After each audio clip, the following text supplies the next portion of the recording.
This podcast is sponsored by ScienceBasedLearning.com.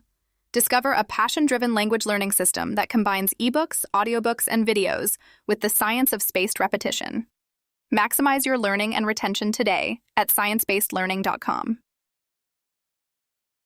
Mastering SE in Spanish, passive and impersonal constructions.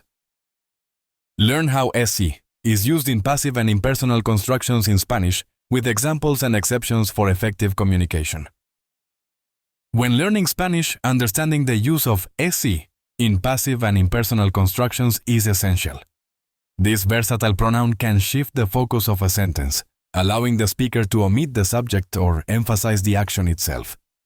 In this lesson, we will explore the functions of SE in these contexts, provide examples, and highlight any exceptions to the rule. The passive SE. The passive construction using SE is a common feature in Spanish. This structure is often used to indicate that an action is performed without specifying who performs it. This is akin to the passive voice in English, but with a unique Spanish twist. In a passive SE construction, the verb agrees in number with the object, not the subject, because the subject is typically omitted. Consider the following examples. Se venden coches. Cars are sold.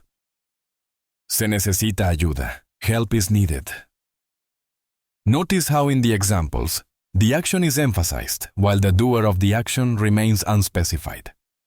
This form is particularly useful in advertisements or public notices, where the action is more relevant than the actor. The impersonal se. The impersonal SE is used to generalize or make statements that apply to people in general. This construction is often equivalent to using one, you, or they, in English, as in, one should exercise regularly. In Spanish, the impersonal SE is used with a singular verb form. Consider these examples. Se vive bien en esta ciudad. One lives well in this city. Se dice que la economía está mejorando.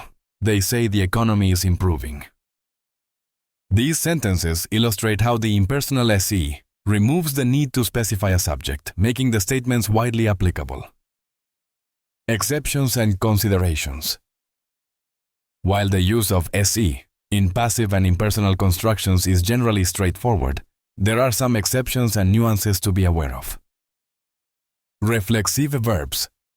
Do not confuse passive or impersonal se with reflexive verbs, where SE indicates that the subject is performing an action on itself, such as él se lava las manos, he washes his hands. Clarity.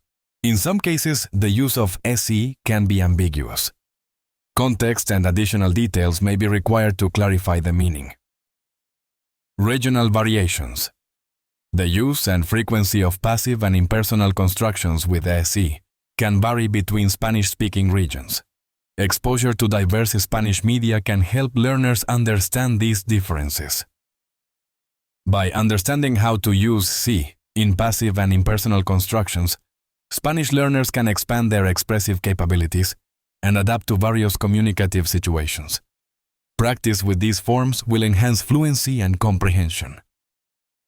For further resources and learning materials on Spanish grammar, get your copy and explore more advanced topics.